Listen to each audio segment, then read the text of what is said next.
სხვა მადლობები მაქვს საქმე. Ვერანჯერ გაგეცნობით, მე ვარ მარიამ ჭელიშვილი, დღევანდელი საღამოს წამყვანი და მე ვარ ძალიან ბედნიერი ადამიანი, იმიტომ რომ ლეგენდარული ანსამბლის გვერდით გავერყეს.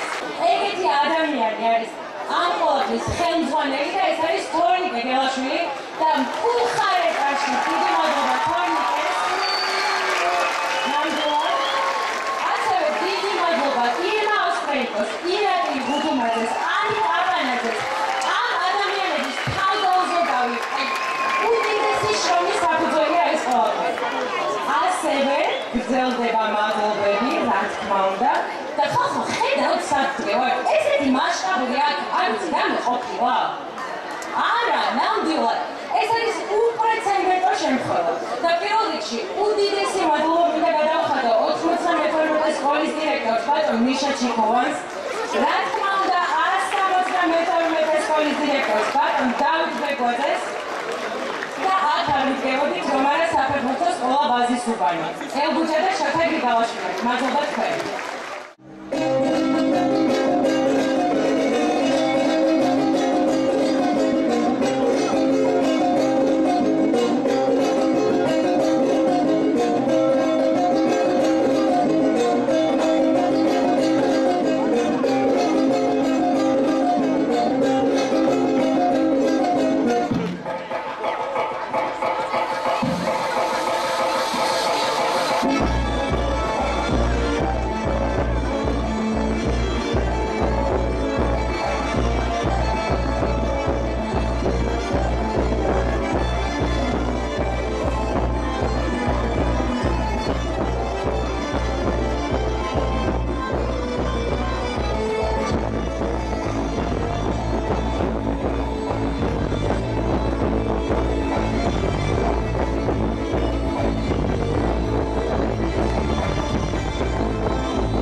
საღამოშვიდობისა ძვირფასო ტელემაყურებლებო, მოგესალმებით.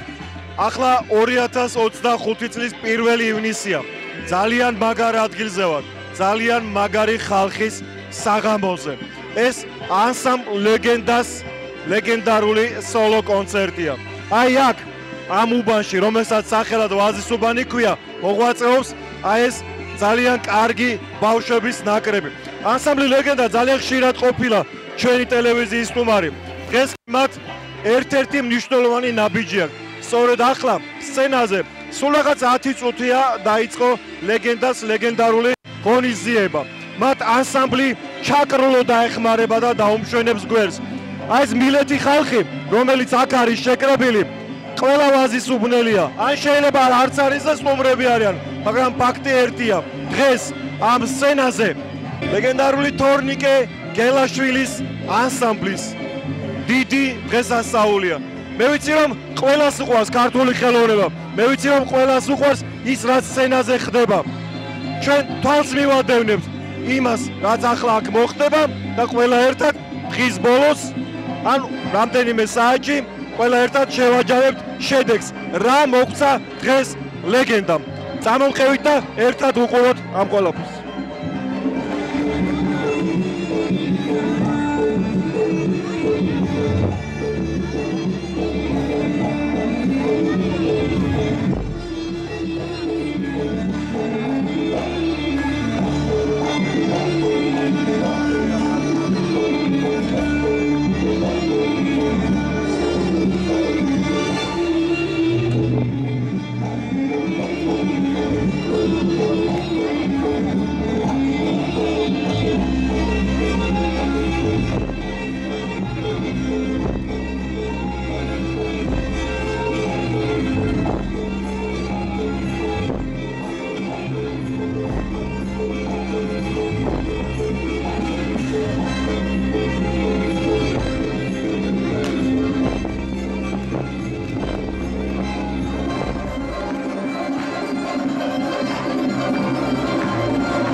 სცენაზე მრავალჟამიერი შესრულდა და მე არ ვიცი ამ ბიჭების მადლობელი ვარ, იმიტომ რომ მღერიან კარგად, მღერიან ქართულად და მღერიან მაგრად.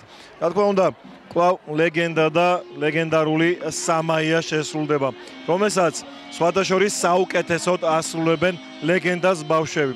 სანამ თქვენ სამაიას უყურებთ, მე ერთი ძველი მოცეკვავე დავინახე. ეს ბიჭი ძალიან კარგად მახსოვს მე და თქვენ სამაიას უყურებთ, მე მანამდე მას გავესაუბრებ და მე თქვენ შემოგთავაზებთ მასთან პატარა ინტერვიუს.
ასეთ დღეშია ადამიანი, რომელსაც აქვს პასუხისგებლობის გზნობა. ეს ყველაფერი, რასაც ეხა თორნიკი აქ ჩადის თავის მოსწავლეებთან, სახელად ითარგმნება როგორც პასუხისგებლობა და შესაბამისად ეს საინტერესოა, რას ელაპარაკება თავის მოსწავლეებს. ნელა რო გეტყვით, მარჯვენა მხარე დაიჭირეთ, მარჯვენა ბოდიში. შოცა მე მიყურადებული. მარჯვენა მხარე დაიჭირეთ. აქედან რომ მომღერლები გამოუშვათ, მომისმინე, მარჯვენა მხარე დაიჭირეთ ერთი ხაზი, რომ მომღერლები ჩამოვიდნენ. გამიგეთ? ნუ თორნიკი არა, უნდა შეგაწუხო, მე ხო იცი სხვა გზა არ არის, აი ეს სალბეკი. ესე იგი, დაიწყო და რა დაიწყო რა, ჯერ წარმატებებს გისურვებ, შუა კონცერტამდე არ მისულხარ, ძალიან მაგარია ყველაფერი, ჩემი პატივისცემა, ლეგენდას მთელ გუნდს და აი შენ რა განცდაში ხარ, ეხლა ხედავ, ამას პასუხისგებლობა ქვია. უცებ მითხარი, აბა როგორ იქნება ყველაფერი. მთელი ჩემი ცხოვრება ვემსახურები ქართულ ქორეოგრაფიას. სულ წელიწადნახევარი რაც მოქმედი მოცეკვავის სტატუსი აღარ მაქვს, ჩამოვედი დიდი სცენიდან. შესაბამისად, მთელ ძალასა და ღონეს ვიშურებ მომავალ თაობაში. არ ვიშურებ მომავალ თაობაში და ვცდილობ რომ მაქსიმალურად დავანახო ამ ბავშვებს რა არის ქართული, მართლმადიდებლური, ღირებული და ღირსეული სხვა არაფერი. ამდენ ხალხს ელოდი თორნიკე? არ ველოდი ნამდვილად. არ ველოდი და ზუსტად ეგ არის ჩემთვის ყველაზე მეტი პასუხისმგებლობა, რომ საქართველოს ზუსტად ყველაზე სწორი და ესე გლამაზი შემფასებელი ყავს და როდესაც ქართულ აუდიტორიასთან გამოდიოდი მე და გამომყავს ახლა ჩემი ბავშვები 10 მაგი და 100 მაგი პასუხისმგებლობა მაქვს. შესაბამისად სხვაობაა ქართულ სმენელს მაყურებელსა და უცხოელს შორის? ნუ რა თქმა უნდა, ჩვენ სისხლს და ჩვენ ჯიშს დაგონს ვერ გაიგებს სხვავები. აი ესეა რა, მოკლედ ამას ქვია ზუსტად ის, რასაც ჩვენ როგორც წესი პროფესიონალიც ვეძახით ხოლმე და აბა ბავშვებო, თქვენიც ხა თქვენი ჯერია, ხო? ხო არ ნერვიულობ? არა.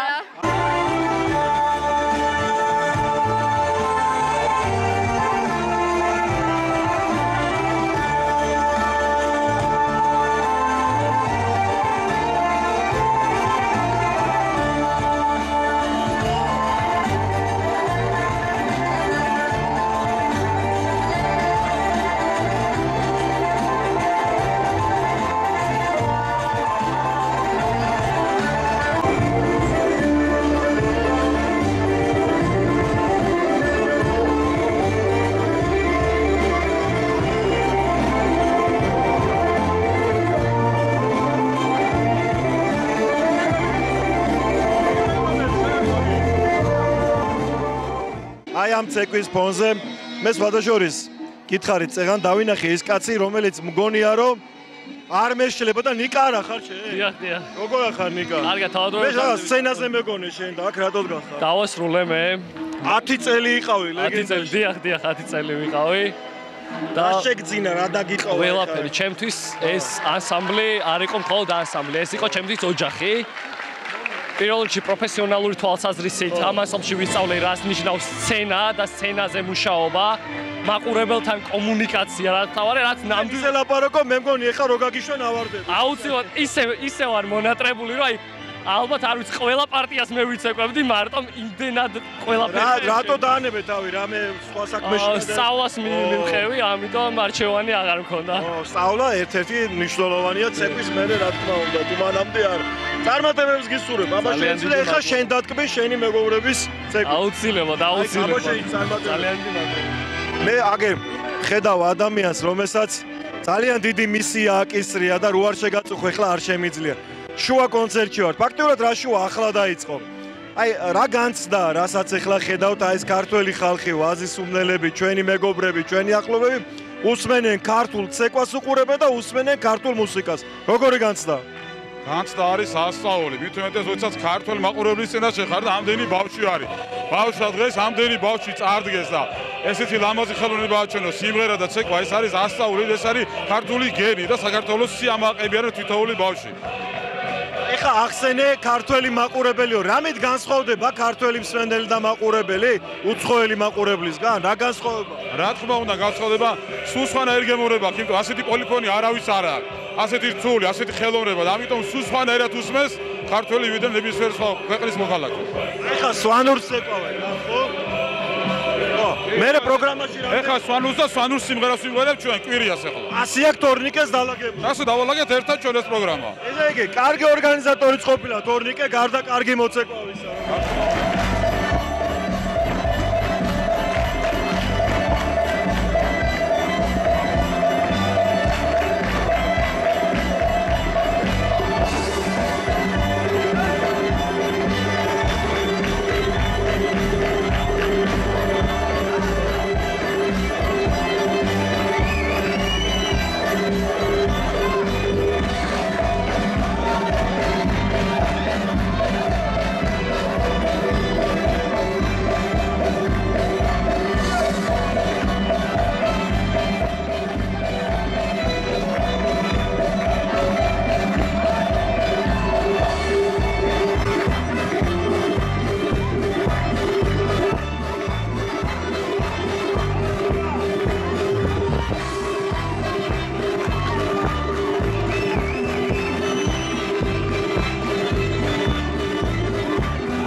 საოცარი რამ ხდება სცენაზე.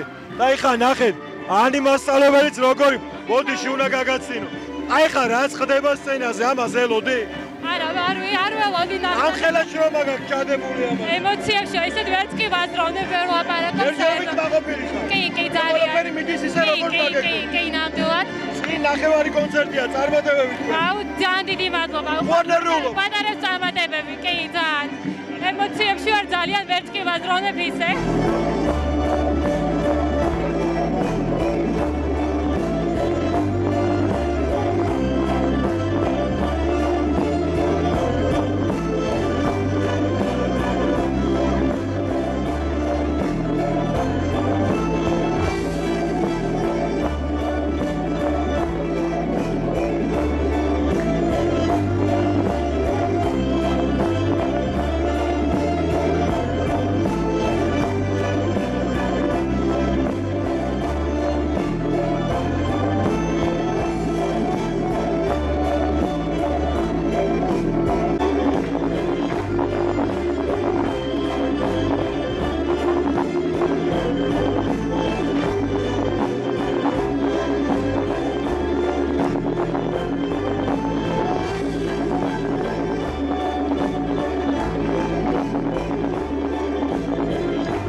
ყველაზე საინტერესო ამ შემთხვევაში არის ხოლმე იმ მაყურებლის აზრი, რომელიც პირველ რიგებშია და წესით და ლოგიკურად უნდა მარტივი პასუხი გქონდეთ შეკითხვაზე, რა არის თქვენთვის ქართული ცეკვა და როგორ შეაფასებთ, რას ნიშნავს ქართული ცეკვა თუნდაც ბავშვებისთვის?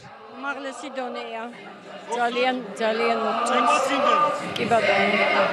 ზოგადად რა როლია ქართულ ცეკვას და კულტურას ბავშვების აზრში? უდიდესი როლი აქვს. ჩემი შვილი დადის და კმაყოფილი ვარ და ის არის რომ ჩვენი სიამაყეა ქართული ცეკვა და სიმღერა. ბავშვებო, თქვენ ლეგენდას მაისურები გასვიათ. ლეგენდაზე დადიხართ ანსამბლში? დიახ. როგორ მოგწონთ ეხლა რა ხდება სცენაზე? ძალიან კარგად. შენც გინდა ეხლა სცენაზე იყო? კი. დიდი რო გაიზდები იქნები. ვიცი. ყველაზე მეტად რომელი ცეკვა მოგწონს? ყველაზე მეტად აბა გაიხსენე. ქართული. ჯიგარი ხარ შენ? ქართული. ყველას ქართული ცეკვა მოგწონს? ქართული. შენც ქართული. ძალიან მომწონს. ხوار ცეკვა შენც? კი, ოღონდ ამასამბლში არა. აი ხა რა მაინტერესებს, იცი შენი აზრით რა არის ქართული ცეკვა ბავშვებისთვის? აი შენთვის რა არის? ჩემთვის არის სხეულით ენით გადმოცემული ისათვის ისტორია და როგორ შეაფასებდი? შენი კონკურენტები არიან, ხო? კონკურენტებმა დაარჩლი, ალბათ კოლეგებად უფრო და მე ძალიან მომწონს შენაც ცეკვაც. კაი გოგო. ძალიან ემოციურია, ძალიან და დიდი სიხარულველოდი. სცენაზე ხომა? ჩემი, მაგრამ შეუყვარდა ძალიან და გადის. ბიჭი. აი რა როლი ეკისრება ქართულ ცეკვას და სიმღერას შვილების კარგად აღზრდაში? ძალიან დიდი როლი ეკისრება, რადგან ქართული ცეკვა ჩვენი სულის სიწმინდეა, ესე ვფიქრობ. 5 წლიდან ცეკვავს ჩემი შვილი, ეხლა 9 წლის არის და ვფიქრობ, რომ მისი სულის კეთილდღეობისთვის კარგია ცეკვა. შენ ისეთი აქტიური ხარ, უეჭველი გექნება პასუხი ეხა კითხვაზე. მოგწონს რაც დღეს სცენაზე ხდება? ძალიან! შენ თვითონ ხوار ცეკვაო? არა, მაგრამ მინდოდა ცეკვა. აი ხა ამ ყველაფერს რო უყურებ ცეკვა მოგინდა? კი! ხოდა ესე იგი მიზეზი გქონია რომ გახვიდე ცეკვაზე სული. აი სად უნდა იარო, ნახე? ლეგენდა, ასე ქვია ამ ანსამბლში. კი, მე ლეგენდათი სულ კმაყოფილი ვიყავი. ო, რატო? რა ვიცი, ძალიან კარგად ასწავლის თორნიკე ცეკვას. იცნობ ესე იგი. ანუ მათი ნამუშევრებიც გინახავს. კი. ეხლა რაღაც აღფრთოვანებული ხარ, ეს თვალებით. ძალიან აღფრთოვანებული ვარ. ბავშვებო, თქვენაც მეტყვით, აი ლეგენდას მაისურები გაცვიათ. ცეკვა. ცეკვა? შენ? მეც ცეკვა. დიდი ხანია? ჩვენ ერთად დავდივართ. ერთი წელი მალე შევისრულე. აი ხა სცენაზე რა ხდება, ის მოგწონთ? კი.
მოკლედ ლეგენდას მორიგი გამარჯობა და თორნიკე ახლა რო არ დაგიჭირო არ შეიძლება და პირველი წამის პირველი ემოციები უნდა ძალიან დიდი მადლობა ჯერ პირველ რიგში მობრძანებისთვის სტუმრებს. ამდენი ხალხს მართლა არ მოველოდი.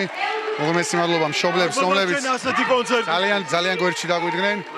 ეხა იმდენად ემოციებში ვარ, ყველას ვერ ჩამოვთვლი და იცოდეთ რომ მარტო თორნიკე არაფერს ელი გუნდია აქ ჩემი ვაზისუბანი. მიუძღვენი დღეს საღამოამად. უღრმესი მადლობა. კმაყოფილებას გატყობ. ხო სწორია? კი, ოღონდ ძალიან დაღლილ კმაყოფილებას. აბა შენი სცენაზე ადია.